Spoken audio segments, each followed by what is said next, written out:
നമസ്കാരം.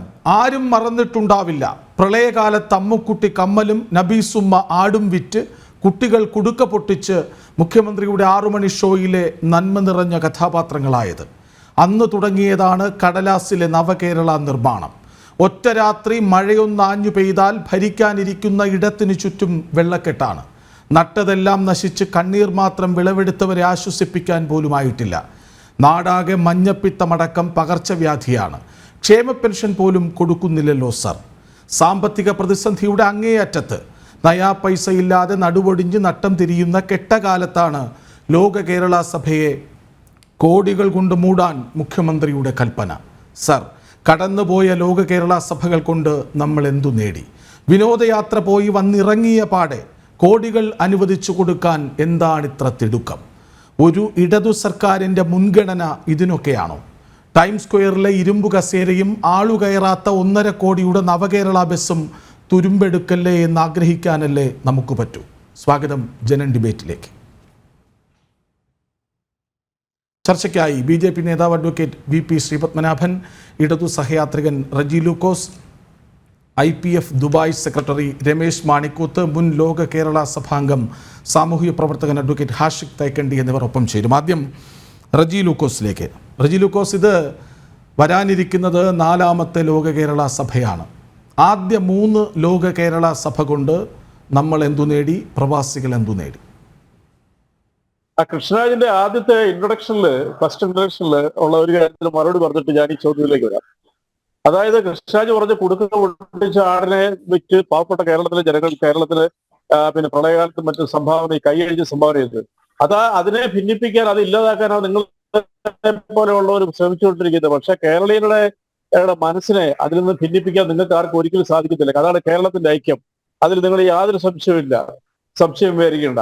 അത് തന്നെയുമല്ല, കേരളത്തിന്റെ പ്രളയകാലത്ത് കേരളത്തിന് കൈനീട്ടം, അതായത് ഈ ഡയസ്പോറ, ഈ പ്രവാസികൾ വെച്ച് നീട്ടിയ സംഭാവനകള്, മറ്റു രാജ്യങ്ങളിൽ നിന്നുള്ള സംഭാവനകളെല്ലാം നിഷേധിച്ചൊരു കേന്ദ്ര സർക്കാരാണ് അവിടെ ഉള്ളത്, പിന്നെ ഡൽഹിയിലുള്ളത്. അതിനെപ്പോലും അതിജീവിച്ചുകൊണ്ട് ഈ കേരളം നേടിയെടുത്ത ആ അതിജീവനം എന്ന് പറയുന്നത് ചരിത്രത്തിന്റെ ഭാഗമാണ്. അത് ഇടതുപക്ഷ ജനാധിപത്യ സർക്കാരിന്റെ ജനങ്ങളുള്ള പ്രതിബദ്ധതയും ജനങ്ങളെ മുഖ്യമന്ത്രിയുടെ കരുത്തുറ്റ നേതൃത്വമാണ്.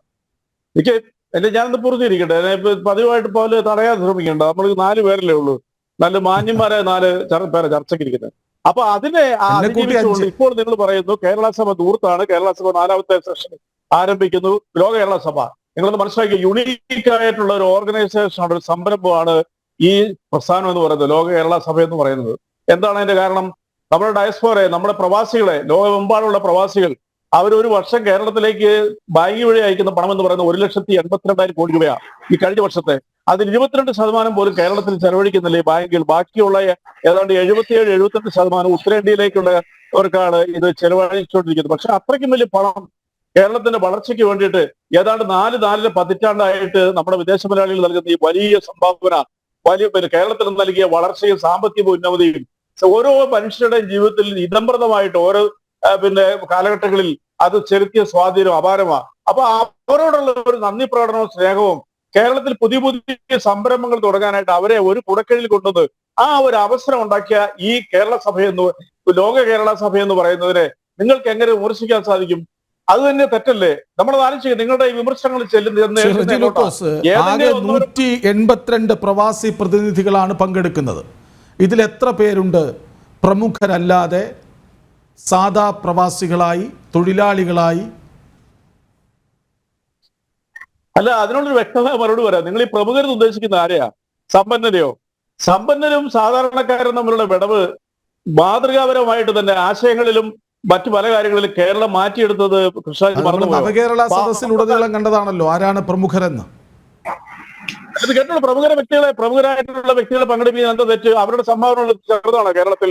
ഇപ്പൊ MA യൂസഫ് അലി, അല്ല രവി പിള്ള, ഇവരെ പോലെയുള്ള ആരെയും മാറ്റി നിർത്തുന്നില്ല. പക്ഷേ എൻ്റെ ചോദ്യം, സാധാരണ പ്രവാസികൾക്ക് ഈ 3 ലോക കേരള സഭകൾ കൊണ്ട് എന്തു നേട്ടമുണ്ടായി എന്നാണ്. അവരെ ഒരു കുടക്കയിൽ ഒരുമിപ്പിച്ചു എന്ന് പറഞ്ഞാൽ 182 പേർ ഇരുന്നാൽ പ്രവാസികൾ മുഴുവനുമായില്ലല്ലോ, അവരുടെ പ്രതിനിധികൾ മുഴുവനായില്ലല്ലോ, അവരിൽ സാധാരണക്കാരായില്ലല്ലോ, ഇവിടേക്ക് പണമയക്കുന്നവരുടെ പ്രതിനിധികൾ പോലും ആയിട്ടില്ലല്ലോ. യുക്തിരഹിതമായിട്ടുള്ള കൃഷ്ണരാജ് അങ്ങനത്തെ ചോദ്യങ്ങൾ ചോദിക്കാത്ത ഒരാളെ ഞാൻ പലതവണ കൃഷ്ണരാജുമായിട്ട് ചർച്ച ചെയ്തിട്ടുള്ള ഈ ചോദ്യം ഒരു യുക്തിരഹിതമായ ചോദ്യം. അതോ താങ്കൾ അതിന് നിർബന്ധിതരായിരിക്കാം. അതായത് കേരളത്തിന് വെളിയിൽ സർക്കാർ കണക്കനുസരിച്ച് തന്നെ ഏതാണ്ട് 28 ലക്ഷം പേരുണ്ട്. ഞാനൊരു പ്രവാസിയായിരുന്നു, അറിയാമല്ലോ, കുറച്ച് ചെറിയൊരു കാലയളവിൽ. കേരളത്തിലെ വെളിയിൽ ഇതര സംസ്ഥാനങ്ങളിലും വിദേശ രാജ്യങ്ങളിലുമായിട്ട് ഞങ്ങളുടെയൊക്കെ ഏകദേശം കണക്ക് പ്രകാരം ഒരു 1.5 കോടി മനുഷ്യരും ജീവിക്കുന്നുണ്ട്. പിന്നെ അവരെ എല്ലാരെയും ഒരു സ്ഥലത്ത് സമ്മേളിപ്പിക്കാൻ പറ്റുക. അതിനാണ് അവരുടെ പ്രതിനിധികളെ 2 വർഷം കൂടുമ്പോൾ ഇവർ മാറിക്കൊണ്ടിരിക്കും. സാധാരണക്കാര്. പക്ഷെ ദുബായിൽ നിന്ന് വന്നൊരു സ്ത്രീ, അവിടെ ഒരു വീട്ടുജാലക്കാരി, ഈ ആരോപണം വന്നപ്പോൾ അവര് ഡയറക്റ്റ് ആയിട്ട് അവരുടെ വീഡിയോ ഇട്ടു. എന്നെ പോലുള്ള ഒരു വ്യക്തിക്ക് ലോക കേരള സഭയിൽ പ്രാതിനിധ്യം ലഭിക്കുക എന്ന് പറഞ്ഞാൽ അതാണ് കേരളത്തിന്റെ നന്മയെന്നും പറഞ്ഞുകൊണ്ട് അവർ വീഡിയോ ഇട്ട. കൃഷ്ണരാജ് കണ്ടാ എനിക്ക് ഉറപ്പാ. പിന്നെ നിഷേധിച്ചാൽ പോലും അങ്ങനെ എവിടുന്നെല്ലാം വരുന്നു. അത് പിന്നെ യൂറോപ്പിൽ നിന്നാലും യു എസിൽ നിന്നായാലും ഏറ്റവും കൂടുതൽ പ്രതിനിധികൾ പങ്കെടുക്കുന്നത് ഗൾഫ് രാജ്യങ്ങളിലാണ്. ഗൾഫ് രാജ്യങ്ങളിൽ പങ്കെടുക്കുന്നതിൽ ഒരു ചെറിയ ശതമാനമേ ഉള്ളൂ, അതിസമ്പന്നനുള്ളൂ. ബാക്കിയെല്ലാം അവിടുത്തെ സാധാ മലയാളികളാ. അത് ജനം ടിവിക്ക് നിങ്ങൾക്ക് അന്വേഷിച്ചാൽ അറിയാമല്ലോ, സാധാ മലയാളി പ്രതിനിധികൾ. അപ്പൊ എല്ലാ വിഭാഗത്തിലും ഏറ്റവും ഇസഡ് സെഗ്മെന്റിലുള്ള ജനങ്ങള്, സാധാരണക്കാരും അല്ല, എല്ലാ മനുഷ്യരും ഒരുപോലെ നമ്മൾ കാണുന്നത്. അവർ പങ്കെടുക്കുകയാണ്, അവർ പുതിയ പദ്ധതികൾ, അവർ ചർച്ചകളിൽ പങ്കെടുക്കുന്നു. കേരളത്തിൽ എന്തൊക്കെയാണ് ആവശ്യങ്ങൾ, കേരളത്തിന്റെ ഭാവി എങ്ങനെയാണ്. കാരണം കേരളത്തിന്റെ ഭാവിയെ നിർണ്ണയിക്കുന്നതിൽ നമ്മുടെ വിദേശ മലയാളികൾ നിർണായകമായി പങ്കുവഹിക്കുന്നുണ്ട്.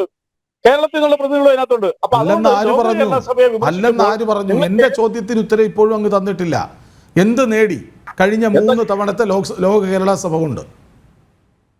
കൃഷ്ണരാജ്, അതല്ലേ ഞാൻ പറഞ്ഞതല്ലേ, നമ്മുടെ ലോകത്തെ വിദേശത്ത് ഇന്ത്യയിൽ നിന്ന് ഏറ്റവും കൂടുതൽ ജനങ്ങളുള്ളത് ഗുജറാത്തിൽ നിന്നും, പിന്നെ 2ാം സ്ഥാനം കേരളത്തിൽ നിന്നുമാണ്, 3ാം സ്ഥാനമാണ് ആന്ധ്രയ്ക്കുള്ളത്. അറിയാമല്ലോ, നമ്മുടെ കേരളത്തിൽ നിന്നും കേരളത്തിന് വെളിയിലേക്ക് പോയി കേരളത്തിന്റെ വേരുകൾ ഒരിക്കൽ പോലും പിഴുതുമാറാതെ കണ്ട് കേരളത്തിനെ സ്നേഹിക്കുന്ന നമ്മുടെ വിദേശ മലയാളികളെ, അവരുടെ പ്രതിനിധികളെ പ്രാതിനിധ്യം അനുസരിച്ച് അവരെ കേരളത്തിൽ ഒരു കുടക്കീഴിൽ കൊണ്ടുവരാന്നത് തന്നെയാണ് ഇതിന്റെ ഏറ്റവും വലിയ നേട്ടം. കൂടാതെ 152ഓളം പദ്ധതികൾ അവർ സമർപ്പിച്ചിട്ടുണ്ട്. 2 പദ്ധതികൾ പൂർത്തീകരിച്ചു കഴിഞ്ഞു. ഇനി ഈ കേരള സഭ എന്റെ അറിവ് ശരിയാണെങ്കിൽ 200ഓളം പദ്ധതികൾ, എത്ര കോടികൾ, 280 പരം നിർദ്ദേശങ്ങൾ ലഭിച്ചു. പ്രവാസിക്ക് ഗുണമുള്ളതൊന്നും നടപ്പാക്കാൻ സർക്കാരിന് കഴിഞ്ഞിട്ടില്ല. നടപ്പാക്കിയത് എന്തൊക്കെ എന്നുള്ള ഒരു പ്രവർത്തന റിപ്പോർട്ടെങ്കിലും അവതരിപ്പിക്കാനുള്ള ബാധ്യത, സാമാന്യ മര്യാദ സർക്കാരിനില്ലേ? അല്ല, ഈ ഗവൺമെന്റ് മാത്രം കൊണ്ടുവന്നൊരു പദ്ധതിയല്ലേ ഇത്? നിങ്ങൾ ആലോചിച്ച് നോക്കൂ, BJP ഭരിക്കുന്ന ഗുജറാത്തിൽ നിന്ന് രാജസ്ഥാൻ ഗവൺമെന്റും അതുകൂടാണ്ട് ഛത്തീസ്ഗഡ് ഗവൺമെന്റും ഇതിനെ കുറിച്ച് പഠിക്കാൻ പ്രതിനിധികളെ വിട്ടു. അവരെ ഇതെങ്ങനെ ഇംപ്ലിമെന്റ് ചെയ്യാന്നതിനെ കുറിച്ച് കാര്യമായിരുന്നു. എനിക്ക് തോന്നുന്നത് എന്റെ അറിവ് ശരിയാണെന്നുണ്ടെങ്കിൽ ഗുജറാത്ത് ഗവൺമെന്റ് തൊട്ടടുത്ത സമയത്ത് തന്നെ അവരും ഇതുപോലെ തന്നെ ഗുജറാത്ത് ഈ ഒരു സംരംഭം തുടങ്ങാൻ പോവാണ്. എന്തുകൊണ്ടാ?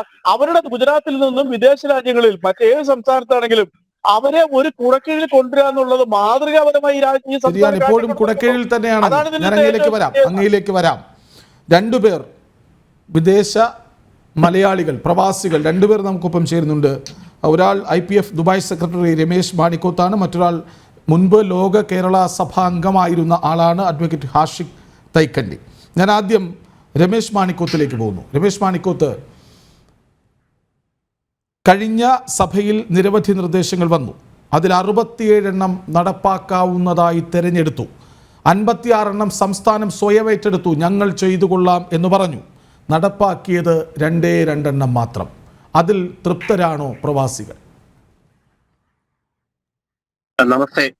ഇത് കഴിഞ്ഞ ഈ ലോക കേരള സഭയെ കുറിച്ച് പറയുമ്പോൾ കഴിഞ്ഞ 3 നിങ്ങൾ പറഞ്ഞതുപോലെ കഴിഞ്ഞ 3 എണ്ണത്തിലല്ല അതിന്റെ റിസൾട്ട് എന്താണ് എന്ന് പരിശോധിക്കേണ്ടിയിരിക്കുന്നു. അതിന്റെ റിസൾട്ട് എന്ന് പറയുന്നത് ശരിക്കും ഒരു ബിഗ് സീറോ ആണ്. രണ്ടാമതൊരു കാര്യം, ഈ ലോക കേരള സഭയിൽ ഒരു ഹൗസ് മെയ്ഡ് ജോലി ചെയ്യുന്ന ഒരു സ്ത്രീ പങ്കെടുത്തു എന്ന് അത് വീഡിയോ ഉണ്ടാക്കി വ്യാജമായി പ്രചരിപ്പിച്ചതുകൊണ്ട് മാത്രം കാര്യമില്ല. ഇവിടെ വിദേശത്ത് ജോലി ചെയ്യുന്ന ബ്ലൂ കോളർ ജോലിക്ക് ചെയ്യുന്ന സാധാരണക്കാരുടെ ഒരുപാട് നീറുന്ന പ്രശ്നങ്ങളുണ്ട്. ആ പ്രശ്നങ്ങളിൽ ഒന്നും തന്നെ സർക്കാരിന് ഇന്ന് വരെ ഇടപെടാനോ, ഇപ്പോ ശ്രീ റെജി ലൂക്കോസ് പറയുകയുണ്ട്, ഇവരെല്ലാം കോടിക്കണക്കിന് ആൾക്കാരെ ഒരു കൊടക്കീഴിൽ കൊണ്ടുവരിക. എന്താണ് കൊടക്കീഴിൽ കൊണ്ടുവന്നുകൊണ്ട് നിങ്ങൾ ഉദ്ദേശിക്കുന്നത്? ഒരു കൊടക്കീഴിൽ കൊണ്ടുവന്നു പറഞ്ഞാൽ അവരുടെ നീറുന്ന പ്രശ്നങ്ങൾ, അവരുടെ ഡേ ടു ഡേ അവർ ഫേസ് ചെയ്യുന്ന പ്രശ്നങ്ങൾ, അതിനൊരു പരിഹാരം കണ്ടെത്താനുള്ള ഒരു സംവിധാനമില്ല എന്നുള്ളതാണ്. വർഷത്തിൽ ഒന്ന് നമ്മൾ കൂടിയ കൊണ്ട് ഈ ബ്ലൂ കോളർ ജോലി ചെയ്യുന്ന സാധാരണക്കാരുടെ പ്രശ്നങ്ങൾ പരിഹരിക്കാനുള്ള സംവിധാനമില്ല. അപ്പൊ ചിലപ്പോൾ പറയാപ്പോ നോർക്കയുണ്ട്, നോർക്ക സാധാരണ നിലയിൽ ഒന്നും ചെയ്യുന്നില്ല എന്നുള്ളതാണ് സത്യം. പേരിനുണ്ട് എന്നല്ലാതെ ഇവിടെയുള്ള ആൾക്കാരുടെ പാസ്പോർട്ട് വിഷയമാവട്ടെ, ജോലി സംബന്ധമായ വിഷയമാവട്ടെ, അങ്ങനെ 100 കണക്കിന് പ്രശ്നങ്ങളുണ്ട്. ഇപ്പൊ ഇതിനിടെ എനിക്ക് തന്നെ ഇവിടെ ഒരു ദുബായിൽ ഒരു സ്ത്രീ വന്നിട്ട് അവരുടെ പാസ്പോർട്ട് പിടിച്ചു വെക്കുകയാണ്. ഒരു ഹോസ്പിറ്റൽ, അവരുടെ അമ്മ ഹോസ്പിറ്റലായി പൈസ കൊടുക്കാനില്ല, അവരുടെ പാസ്പോർട്ട് പിടിച്ചു വെച്ചിരിക്കുകയാണ്. അപ്പൊ അതിന് അവസാനം ഞങ്ങൾ ഇടപെട്ട് നമ്മൾ രാഷ്ട്രീയത്തിന് അതീതമായിട്ട് എല്ലാവരും ഇടപെട്ടിട്ട് അത് ഞങ്ങൾ കോൺസുലേറ്റ് ത്രൂ ആണ് ആ പ്രശ്നം ഞങ്ങളത് ഇത് ചെയ്ത് ടേക്കപ്പ് ചെയ്ത് കൊണ്ടുവന്നത്. അപ്പൊ ആ രീതിയിലുള്ള ഒരുപാട് പ്രശ്നങ്ങളുണ്ട്. ആ പ്രശ്നങ്ങൾ ഒന്നും തന്നെ ഇത് ചെയ്യാതെ വെറുതെ ഒരു ദൂർത്ത് കുറെ ആൾക്കാർക്ക് ഫസ്റ്റ് ക്ലാസ് ടിക്കറ്റും അതേപോലെ ഫസ്റ്റ് ക്ലാസ് ഹോട്ടൽ സൗകര്യങ്ങളും കൊടുക്കുക എന്നുള്ളതിലുപരി ഇതുകൊണ്ട് സാധാരണക്കാരായ പ്രവാസികൾക്ക് ഒരു ഗുണവുമില്ല എന്ന് മാത്രമല്ല സർക്കാരിന്റെ ഖജനാവിലെ പൈസ ദൂർത്തടിക്കലാണ്. ഇതിന്റെ അവതാരകൻ പറഞ്ഞതുപോലെ തന്നെ ഡെങ്കിപ്പനി വന്ന് ചികിത്സ നേടുന്ന ആൾക്കാർ, മഞ്ഞപ്പിത്തം വന്ന് ചികിത്സ നേടുന്ന ആൾക്കാർക്ക് ചികിത്സ ചെയ്യാൻ പൈസയില്ല, ഡയാലിസിസ് ചെയ്യാൻ പൈസയില്ല. 75,000 അവർ നാട്ടിൽ നിന്ന് പിരിവെടുക്കുകയാണ്. ആ സമയത്താണ് നമ്മളെ കേരളത്തിലെ മന്ത്രിസഭ മൊത്തം അവർ വിദേശയാത്ര നടത്തുന്നത്. വിദേശയാത്ര നടത്തിക്കോളൂ, പ്രശ്നമില്ല. അത് നിങ്ങളുടെ ഫണ്ടായാലും ഗവൺമെന്റിന്റെ ഫണ്ടായാലും യാതൊരു പരാതിയില്ല. പക്ഷേ രാജ്യത്തെ ജനങ്ങളുടെ നീറുന്ന പ്രശ്നങ്ങൾ മറന്നുകൊണ്ട് അവോയ്ഡ് ചെയ്തുകൊണ്ട് ഈ രീതിയിൽ ചെയ്യുന്നത് തികച്ചും തെറ്റായ ഒരു രീതിയാണ്. ഈ രീതി മാറണം. പ്രവാസികളുടെ നീറുന്ന പ്രശ്നങ്ങൾ പരിഹരിക്കാൻ ഈ ഒരു സംവിധാനം കൊണ്ടാവില്ല എന്നാണ് എനിക്ക് പറയാനുള്ളത്. എന്റെ അനുഭവത്തിൽ ഞാൻ പറയുന്നത്. അങ്ങ് മുൻപ് ലോക കേരള സഭാംഗം ആയിരുന്നു. എല്ലാവരും ചോദിക്കുന്നുണ്ട് ഇതിൽ സഭാംഗമാകാൻ എന്താണ് മാനദണ്ഡമെന്ന്. അങ്ങ് എങ്ങനെയാണ് ലോക കേരള സഭയിൽ അംഗമായത്? ഇതിൽ വളരെ സ്വാഗതപരമായ ഒരു കാര്യം, നമ്മുടെ കാര്യങ്ങൾ കേൾക്കാൻ ഒരു ഗവൺമെന്റ് ഒരു ബോഡി ഉണ്ടാക്കി എന്നുള്ളത് വളരെ സ്വാഗതപരമായിട്ടുള്ള കാര്യമാണ്. 2003 മുതൽ വർഷങ്ങളായിട്ട് PVD എന്ന പേരിൽ പ്രവാസി ഭാരത ദിവസ് നടത്താറുണ്ട്. അത് 2015 ആകുമ്പോൾ ഈ 2 വർഷവും കൂടുന്ന രീതിയിലേക്കാണ് വന്നത്. അതിന്റെ മോഡലിൽ മുൻപ് പ്രവാസികാര്യ വകുപ്പ് മന്ത്രിയായിരുന്ന MM ഹസന്റെ കാലത്ത് കേരളത്തിൽ ഇത്തരത്തിലുള്ള ഒരു പ്രവാസി സമ്മേളനം നടന്നു. ഇതിനെ കുറച്ചുകൂടി ഒരു ലോകസഭാംഗം പോലെയോ നിയമസഭാംഗം പോലെയോ ഒക്കെ പ്രവാസികളെ അങ്ങ് ആക്കാമെന്നുള്ള രീതിയിൽ ഇന്ത്യൻ ഭരണഘടനയ്ക്ക് വിരുദ്ധമായ രീതിയിലാണ് ഇത്തരം ഒരു സംഭവം ചെയ്തതെന്നാണ് പിന്നീട് മനസ്സിലാക്കാൻ സാധിക്കുന്നത്. നമ്മളൊരു 4-5 ദിവസം കഴിഞ്ഞാലോ അല്ലെങ്കിൽ ജൂൺ 4-ാം തീയതി കേരളത്തിന്റെ ലോകസഭയുടെ ഇലക്ഷന് വേണ്ടി കാത്തിരിക്കുന്ന ഒരു സമയമാണ്. അത് കഴിഞ്ഞ് നിയമസഭയിലും ജനപ്രതിനിധികളെ തിരഞ്ഞെടുക്കുന്നത് ഇത്തരത്തിലുള്ള ജനാധിപത്യ രീതിയിലാണ്. ഇവിടെ ഇപ്പോൾ കണ്ടുവരുന്ന ഒരു കാര്യം, നിങ്ങൾ പറഞ്ഞ ചോദ്യത്തിലേക്ക് ഞാൻ വരാം. കണ്ടുവരുന്ന കാര്യം, മാധ്യമപ്രവർത്തകരെ, വ്യവസായികളെ, ഇടത് സംഘടനയുമായി ബന്ധപ്പെട്ട ആളുകൾക്ക് മുൻതൂക്കം നൽകിക്കൊണ്ട് ഒരു മാനദണ്ഡവും ഇല്ലാതെ കുറെ ആൾക്കാരെ ഇതിൽ മെമ്പർ ആക്കുകയും സ്ഥിരമായിട്ടുള്ള കേരളത്തിൽ ഒരുപാട് സംഭാവന ചെയ്ത പ്രവാസി പ്രമുഖരായ ആളുകൾ, അവരെയൊന്നും നമുക്കൊരിക്കലും ഒരു കുറ്റവും പറയാൻ സാധിക്കില്ല. അവരൊക്കെ കേരളത്തിന്റെ നട്ടെല്ലാണ്. അവരെയൊക്കെ സ്ഥിര സംവിധാനം എന്നുള്ള നിലയിൽ അവരെയൊക്കെ പ്രാസംഗികരും മറ്റുമാക്കിക്കൊണ്ട് ഇവിടത്തേക്ക് കൊണ്ടുവരുന്ന ഒരു രീതിയാണ്. ഞാൻ വന്നത് കഴിഞ്ഞ 27 വർഷത്തോളമായി നിയമരംഗത്തുള്ള ഒരാളെന്നുള്ള നിലയിൽ, സാമൂഹ്യ പ്രശ്നങ്ങളിൽ ഇടപെടുന്ന ഒരാളെന്നുള്ള നിലയിലാണ് 2010 തുടക്കകാലത്തെ ഇതിലൊരു മെമ്പറായിട്ട് വന്നത്. ഇപ്പോൾ ഇതിൽ തന്നെ എന്തൊക്കെ ഞങ്ങൾ ചർച്ച ചെയ്തു. ഏകദേശം 15ഓളം സമാന്തര സമ്മേളനങ്ങൾ നടത്തിയിട്ടാണ് 2003 ലോക കേരള സഭ നടക്കുന്നതിന് മുമ്പ് ഒരുപാട് മീറ്റിങ്ങുകൾ നടത്തി. അതിലുള്ള ഡാറ്റ, പ്രവാസികളുടെ വിവരശേഖരണം, റവന്യൂ അദാലത്ത് നടത്തുമെന്നുള്ള കാര്യം, പ്രവാസികളുടെ നിക്ഷേപത്തിന് എന്തെങ്കിലും പ്രശ്നങ്ങൾ ഉണ്ടാകുമ്പോൾ അതിന് അദാലത്ത് നടത്തും, കേരള മൈഗ്രേഷൻ സർവേ നടത്തുമെന്ന് പറഞ്ഞു, സാംസ്കാരിക ടൂറിസത്തിന്റെ സാധ്യതകൾ, ഡിജിറ്റൽ തൊഴിലവസരങ്ങൾ, ഇങ്ങനെ പല കാര്യങ്ങളും ചർച്ച ചെയ്തു. പക്ഷേ ഇതൊക്കെ പ്രവാസികളെ പറ്റിക്കാനുള്ള പരിപാടി എന്ന് നമുക്ക് മനസ്സിലായത് ഇതിന്റെ ഒരു മേഖലാ സമ്മേളനം അമേരിക്കയിൽ വെച്ച് നടന്നപ്പോഴാണ്. അവിടെ മേഖലാ സമ്മേളനം നടന്നപ്പോൾ അവിടെ പേയ്മെന്റിന് വേണ്ടി അടുത്ത മുഖ്യമന്ത്രിയുടെ സീറ്റിനടുത്ത് നിൽക്കാൻ വേണ്ടി ഒരു ഇവന്റ് നടത്തുന്നത് പോലെ 82 ലക്ഷം രൂപയുണ്ടെങ്കിൽ ആ സ്പോൺസർഷിപ്പ് നടത്തുന്ന രീതിയിലേക്ക് പ്രവാസികളെ പറ്റിക്കുന്ന ഒരു പരിപാടിയിലേക്ക് വന്നു. ഇവിടെ നമുക്ക് ആവശ്യം ഈ പറയുന്ന വേദി സ്വാഗതം ചെയ്യുന്നു. പക്ഷേ ഇതില് ശങ്കരനാരായണൻ തമ്പി ഹാളൊക്കെ നവീകരിച്ചുകൊണ്ട് ഊളാരങ്കിൽ കമ്പനിക്കോ മറ്റോ ഒക്കെ കൊടുത്തുകൊണ്ട് 9 കോടിയൊക്കെ മുതലിട്ടപ്പോൾ, ഇവിടെ കോവിഡ് വന്ന സമയത്ത് ഞങ്ങളൊക്കെ കഷ്ടപ്പെട്ടപ്പോൾ, ആദ്യത്തെ 5 ഫ്ലൈറ്റ് നാട്ടിലെത്തിയപ്പോൾ മരണത്തിന്റെ വ്യാപാരികളാണെന്ന് പറഞ്ഞ് ഞങ്ങളെ ആക്ഷേപിച്ചവർ, ഞങ്ങളോട് ഈ കാണിക്കുന്ന സ്നേഹം, ഞങ്ങളുടെ വ്യവസായികളിൽ നിന്ന്, ഞങ്ങളിൽ നിന്ന് കിട്ടുന്ന സമ്പാദ്യവും കേരളത്തിൽ ഇൻവെസ്റ്റ് ചെയ്യിപ്പിക്കാനും അതിലൂടെ കിട്ടുന്ന കമ്മീഷനൊക്കെ നോക്കിക്കൊണ്ട് തന്നെയാണ് ഇത്തരത്തിലുള്ള സംഗമം നടത്തുന്നത്. ഇതിന് കോൺസ്റ്റിറ്റ്യൂഷനിലായിട്ട് അങ്ങയുടെ വാക്കുകളിൽ ചിലത് എടുത്തു പറയേണ്ടതുണ്ട്. ഞങ്ങളുടെ സമ്പാദ്യം നിക്ഷേപിക്കപ്പെടണം, അതിൽ നിന്ന് കമ്മീഷൻ പറ്റണം. ഞാൻ വരാം, റെജി ലൂക്കോസിന് ഇതിന് മറുപടി പറയണം. അതിനു മുൻപ് അഡ്വക്കേറ്റ് VP ശ്രീപത്മനാഭൻ, നോക്കൂ, കേരളീയം വന്നാൽ പാടില്ല ധൂർത്ത്, നവകേരള സദസ്സ് വന്നാൽ പാടില്ല ധൂർത്ത്, ലോക കേരള സഭ വന്നാൽ പാടില്ല ധൂർത്ത്, ഇങ്ങനെ പാടില്ലാത്തത് എന്ന് തുടരെ പറയുന്നത് വിമർശിക്കുക എന്ന ഒറ്റ ലക്ഷ്യത്തിൻ്റെ തുടർച്ച മാത്രമാണ്. ഞാൻ ആ ചോദ്യത്തിന് ഉത്തരം തരുന്നതിന് മുന്നേ ഒരു പത്രവാർത്ത വായിക്കാം. ജനുവരി 13, 2024, Hindustan times. Vibrant Gujarat summit 2024, MOUs for investment worth 26.33 lakh crore signed. അതായത് 2024 വൈബ്രന്റ് ഗുജറാത്ത് സമ്മിറ്റ്, അവർ കഴിഞ്ഞ എത്ര വർഷമായി എല്ലാ കൊല്ലവും ഒരു വൈബ്രന്റ് ഗുജറാത്ത് സമ്മിറ്റ് നടത്തും. ഇപ്പൊ അത് മറ്റ് സംസ്ഥാനങ്ങളൊക്കെ അതേപോലെ ചെയ്യുന്നുണ്ട്. വിദേശികളായ ഗുജറാത്തികള്, അതല്ലാത്ത ആളുകള്, ലോകത്തിലെ വലിയ കമ്പനികള്, മൾട്ടിനാഷണൽ ഗ്രൂപ്പ്, വ്യവസായികൾ, ഇവരെയൊക്കെ ഗുജറാത്തിലേക്ക് ആകർഷിക്കാൻ ആ പരിപാടി ഈ വർഷം നടത്തിയപ്പോൾ, ജനുവരി മാസത്തിൽ നടത്തിയപ്പോൾ, ഗുജറാത്തിൽ ഒപ്പിട്ട, അതായത് MOU memorandum of understanding sign ചെയ്ത തുക, അതായത് ഇൻവെസ്റ്റ്മെന്റ് തുക 26.33 ലക്ഷം കോടി രൂപ, ഏതാണ്ട് 26.25 ലക്ഷം കോടി രൂപയാണ്. അപ്പോ ഈ കേരളം മാത്രമല്ല ഇന്ത്യയിലുള്ള ഒരു സംസ്ഥാനം, മറ്റ് സംസ്ഥാനങ്ങളൊക്കെ ഉണ്ട്. ഈ തമിഴ്നാട് ഇത് നടത്തിയിരുന്നു കഴിഞ്ഞ വർഷം. അവർക്ക് ഞാൻ മനസ്സിലാക്കുന്നത് 7 ലക്ഷം കോടി രൂപയുടെ MOU സൈൻ ചെയ്തു എന്നാണ്. ആന്ധ്ര നടത്തുന്നുണ്ട്, മഹാരാഷ്ട്ര നടത്തുന്നുണ്ട്. അപ്പോൾ ഈ രീതിയിൽ ഇന്ത്യയിലെ വ്യവസായ സൗഹൃദ സംസ്ഥാനങ്ങളൊക്കെ നടത്തുന്നുണ്ട്. ആന്ധ്രാപ്രദേശിനെ പറ്റി പറയുകയാണെങ്കിൽ ഈസ് ഓഫ് ഡൂയിങ് ബിസിനസ്സിൽ അവർ 1ാം സ്ഥാനത്താണ്. NDA അല്ലെങ്കിൽ BJPയുടെ ഘടകകക്ഷിയോ ഭരിക്കുന്ന സംസ്ഥാനമൊന്നല്ല. ജഗൻമോഹൻ റെഡ്ഡി എന്ന പഴയ കോൺഗ്രസ്സുകാരൻ ഭരിക്കുന്ന സംസ്ഥാനമാണ്. പക്ഷെ ഈസ് ഓഫ് ഡൂയിങ് ബിസിനസ്സിൽ അവർ 1ാം സ്ഥാനത്താണ്. അപ്പോ ഇന്ത്യയിൽ വേറൊരു കണക്ക് കൂടി പറയാം. 3,23,000 സാമ്പത്തിക വർഷം ഇന്ത്യയിൽ ബാങ്കുകൾ മുഖാന്തരം നിക്ഷേപിക്കപ്പെട്ടത്.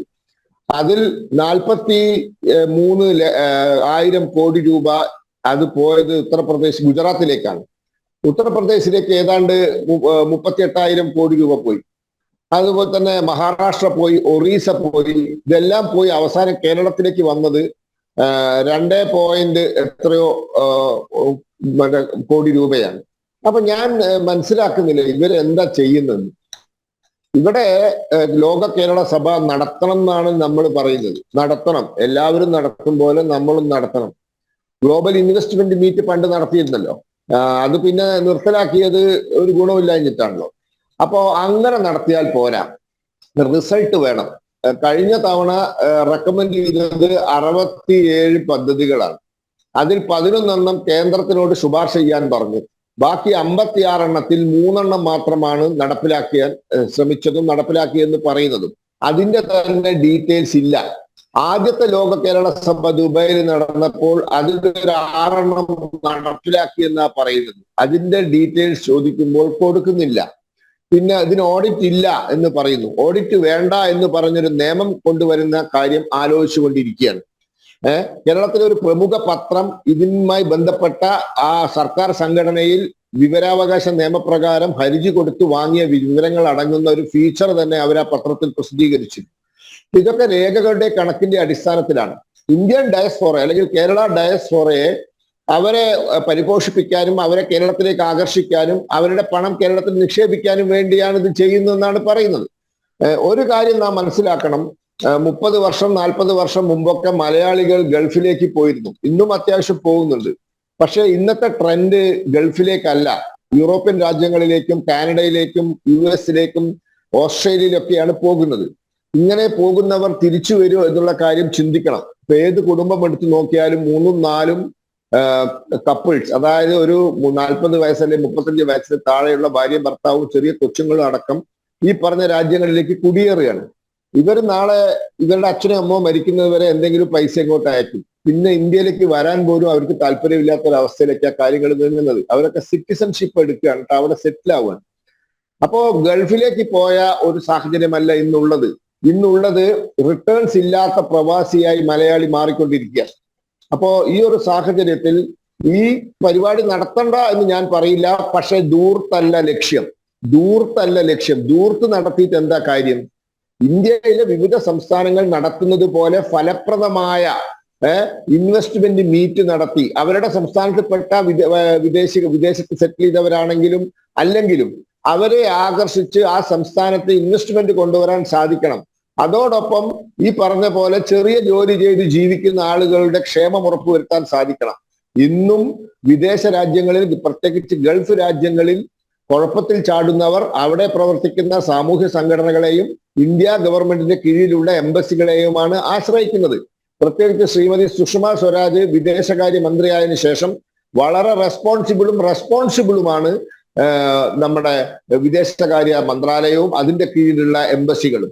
അപ്പോ ആ കാര്യത്തിലൊക്കെ കേന്ദ്രം ഫലപ്രദമായി ഇടപെടുന്നുണ്ട്. ഇപ്പോഴത്തെ വിദേശകാര്യ മന്ത്രി ലോകത്ത് തന്നെ ശ്രദ്ധയാകർഷിക്കുന്ന ഒരാളായി മാറിയിട്ടുണ്ട്.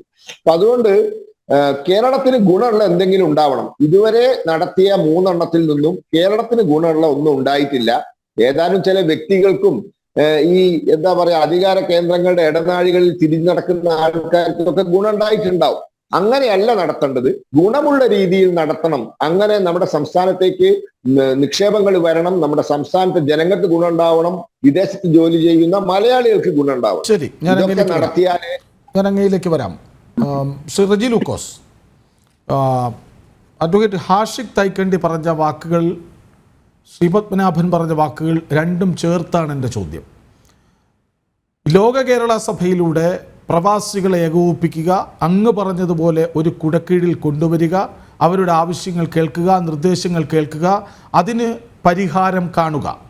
അതിനപ്പുറം ചില ലക്ഷ്യങ്ങൾ സർക്കാരിനുണ്ട്. അതാണ് ഇരുവരുടെയും ആരോപണത്തിൻ്റെ സംക്ഷിപ്തം. കൃഷ്ണ, 3 1 4 പേർക്ക് മറുപടി പറയാനുള്ള സമയം എനിക്ക് ഞാൻ ഒറ്റയ്ക്കുള്ളൂ. ആദ്യം എനിക്ക് പറയാനുള്ള, കഴിഞ്ഞ ചർച്ചയുടെ തുടക്കത്തിൽ എനിക്ക് ശേഷം സംസാരിച്ച ദുബായിൽ നിന്നുള്ള സുഹൃത്ത് പറഞ്ഞ ഒരു അതിശയമാർഗമായിട്ടുള്ള ഒരു മറുപടി. റജി ലൂക്കോസ്, ഞാൻ ഒരു കാര്യം പറഞ്ഞോട്ടെ. ഈ 4 പേരുടെ ചോദ്യങ്ങൾക്കും പരാമർശങ്ങൾക്കും മറുപടി നൽകണം എന്ന് പറയുമ്പോൾ സ്വാഭാവികമായും അങ്ങ് മാത്രമാണ് സർക്കാരിൻ്റെ പക്ഷം പിടിച്ച് സംസാരിക്കുന്നത്. മറ്റുള്ളവർ ലോക കേരള സഭ എന്തെന്ന് അനുഭവിച്ചവരും മറ്റൊരാൾ BJPയുടെ നേതാവുമാണ്. സ്വാഭാവികമായും അവർക്ക് മറുപടി പറയേണ്ടി വരും. ഇത് ധൂർത്താണെന്ന് ആവർത്തിച്ച് പറയുന്നത് കൊണ്ട് എൻ്റെ ചോദ്യങ്ങൾ അധികവും അങ്ങയോടായിരിക്കും. സമയം കിട്ടുമല്ലോ, സ്വാഭാവികം. തീർച്ചയായിട്ടും ഞാൻ തയ്യാറായിട്ടാണല്ലോ ഇവിടെ ഇരിക്കുന്നത്. അതായത് ഹൗസ് മെയ്ഡായ ഒരു തികച്ചും സാധാരണക്കാരിയ ഒരു സ്ത്രീ പിന്നെ ഇതിൽ പങ്കെടുക്കാനോട് വന്നതിനെ കുറിച്ച് അദ്ദേഹം പറഞ്ഞത് വ്യാജ വീഡിയോ ഒരു ഹൗസ് മെയ്ഡ് സ്ത്രീ ഇറക്കുന്ന തികച്ചും അതിശയവുമാണ്. അതായത് വിദേശത്ത്, പ്രത്യേകിച്ച് UAE പോലുള്ള രാജ്യങ്ങളിൽ പണിയെടുക്കുന്ന ആ സ്ത്രീകളോടും സാധാരണപ്പെട്ട പ്രവാസികളോടും കാണിച്ച അപമാനവും അതിശയമാണ് അദ്ദേഹം പറഞ്ഞത്. അദ്ദേഹം പിൻവലിക്കണമെന്ന് അഭ്യർത്ഥിക്കുക. ഇങ്ങനെയൊക്കെ ആക്ഷേപിക്കാൻ മാത്രമുള്ള കെൽപ്പ് താങ്കൾക്കുണ്ടായത് ആ ദുബായിൽ നിന്നുള്ള സ്ഥലത്ത് ഇരുന്നുകൊണ്ടാണോ? എന്തൊരു കഷ്ടമായി. എത്രയോ ദുബായിലെയും ഗൾഫ് രാജ്യങ്ങളിലെയും വിദേശ രാജ്യങ്ങളിലും മലയാളികൾ ഇത് കേൾക്കുന്നത്. ആ ലേഡീനെ ഇതുപോലെ ആക്ഷേപിക്കുക എന്ന് പറഞ്ഞാല് അത് കൃഷ്ണരാജ് അദ്ദേഹത്തിനോട് പിൻവലിപ്പിക്കണം. ഇല്ലേ ചർച്ചയുടെ എല്ലാ എനിക്ക് തോന്നുന്നത് പിന്നീട് പറയൂ. അല്ല, തീർച്ചയായിട്ടും അതൊക്കെയല്ലേ ഈ ചർച്ചയിലെ അദ്ദേഹത്തോട് സംസാരിക്കാം. അദ്ദേഹം അത് കേൾക്കുന്നുണ്ടല്ലോ. അല്ല, നിങ്ങളൊന്ന് ആലോചിക്കുക, ഗൾഫിൽ ജോലി ചെയ്യുന്ന മുഴുവൻ സാധാരണക്കാരനെയും, അത് പ്രത്യേകിച്ച് ഒരു സ്ത്രീയെ അപമാനിച്ച് അധിക്ഷേപിച്ച് വ്യാജ വീഡിയോ ഇറക്കുക എന്ന് പറഞ്ഞാൽ എനിക്ക് പ്രതിഷേധിക്കേണ്ടത്. ഇത് എന്റെ പ്രതിഷേധമല്ല, ഒരു പരിധി വരെ ഇത് കേൾക്കുന്ന മുഴുവൻ ആളുകളുടെ മനസ്സിൽ ആ വികാരം ഉണ്ടായി കാണും. ഇനി രണ്ടാമത്തെ കാര്യം, ഇവിടെ നിങ്ങൾ പറഞ്ഞ പിന്നെ സർക്കാരിന്റെ പക്ഷം, ഞാനൊരു പക്ഷം പിടിച്ച് സംസാരിക്കുന്നില്ല. ഞാൻ പറഞ്ഞല്ലോ, വിദേശ മലയാളികളുടെ വിഷമങ്ങളും പ്രയാസങ്ങളും അവരുടെ നേട്ടങ്ങളെല്ലാം കുറിച്ച് അത്യാവശ്യം നന്നായിട്ട് അറിയാവുന്ന ആളാണ് ഞാൻ. പല രാജ്യങ്ങളിൽ യാത്ര ചെയ്തിട്ടുണ്ട്. വളരെ അഭിമാനത്തോടെ പറയട്ടെ, ഞാനൊരു വിദേശ രാജ്യത്ത് കുറച്ചാൾ ജോലി ചെയ്തതാണ്. അത് അമേരിക്കയിലാണ്. നിങ്ങൾ ഇപ്പൊ നേരത്തെ പറഞ്ഞ ഒരു 2 പേര്, അത് അവരുടെ രാഷ്ട്രീയം എന്നുള്ളത് വളരെ വ്യക്തമായി. ശ്രീപത്മനാഭൻ സാറിന് വ്യക്തമായ രാഷ്ട്രീയമുള്ള ആളാണ്. ഞങ്ങൾ പല ചർച്ചകളിലും പങ്കെടുത്തിട്ടുള്ള. പക്ഷെ നിങ്ങളൊന്ന് മനസ്സിലാക്കേണ്ട കാര്യം, ലോക കേരള സഭയെ കുറിച്ച് നിങ്ങൾ വിമർശിക്കുമ്പോൾ നിങ്ങൾക്ക് വിമർശിക്കാനുള്ള എല്ലാ അവകാശമുണ്ട്. പക്ഷെ അത് വസ്തുതകൾക്ക് നിരക്കാത്ത രീതിയിലുള്ള വിമർശനം ഉണ്ടാകരുത്. ഞാൻ ഈ ചർച്ചയുടെ തുടക്കത്തിൽ തന്നെ പറഞ്ഞു, ഈ പ്രവാസി മലയാളികളുടെ സംഗമം എന്ന് പറയുന്നത് യുണീക്ക് ആയിട്ടുള്ള ഒരു സംരംഭമാണ്. അത് ഇന്ത്യയിൽ ആദ്യമായിട്ടാണ് ഇങ്ങനെ സംരംഭം വരുന്നത്. അതിന്റെ തുടക്കത്തിൽ തന്നെ ഉണ്ടായ നിർദ്ദേശങ്ങളും അതിനുവേണ്ടി അവർ വെച്ചിരിക്കുന്ന പ്രോജക്റ്റുകളെ കുറിച്ചൊക്കെ എല്ലാ വിവരങ്ങളും ഇതുവരെ എന്ത് നടന്നതിനെ കുറിച്ചുകൊണ്ട് ഈ അടുത്ത മാസം 4-ാം തീയതി തുടങ്ങുന്ന ലോക കേരള സഭയിൽ അത് പ്രതിപാദിക്കും, അത് അവിടെ സബ്മിറ്റ് ചെയ്യും, അതിനൊരു റിപ്പോർട്ട് തന്നെ അവിടെ അവതരിപ്പിക്കുന്നുള്ളത് ഞാൻ മനസ്സിലാക്കി കഴിഞ്ഞു. അതാണ് സാധാരണ എല്ലാ വർഷവും 3 വർഷവും റിപ്പോർട്ട് കണ്ടില്ല. ഏതായാലും ഈ ജൂൺ 5-ന് എല്ലാവരും മരം വെച്ച് പിടിപ്പിക്കും, പക്ഷേ അതാരും വളർത്തിക്കൊണ്ട് വരാറില്ല. അങ്ങനെ മരം വെച്ച് പിടിപ്പിച്ച മരങ്ങളൊക്കെ വളർന്നിരുന്നുവെങ്കിൽ ഇന്ന് കേരളത്തിൽ എവിടെയും മനുഷ്യന് നടന്നു പോകാൻ പറ്റുമായിരുന്നില്ല, വന്യമൃഗങ്ങളുടെ ശല്യമായേനെ. അതുപോലെയാണ് 3 വർഷം കഴിഞ്ഞു, ലോക കേരള സഭ കൊണ്ട് ഒന്നും ഉണ്ടായില്ല. 100, 200, 500 നിർദ്ദേശങ്ങൾ വരും, അതിൽ 50, 100 ചെയ്യാമെന്ന് നിൽക്കും, പക്ഷെ ഒന്നും ചെയ്യില്ല. ചിലപ്പോൾ 1, 2 ചെയ്തെന്ന് വരും. അതുകൊണ്ട് എന്ത് കാര്യം? അതുകൊണ്ടാണ് ചോദ്യം ഉയരുന്നത്, ഇനിയും എന്തിന് ലോക കേരള സഭ എന്തിന് എന്ന ചോദ്യം പ്രസക്തമാകുന്നതും അവിടെയാണ്.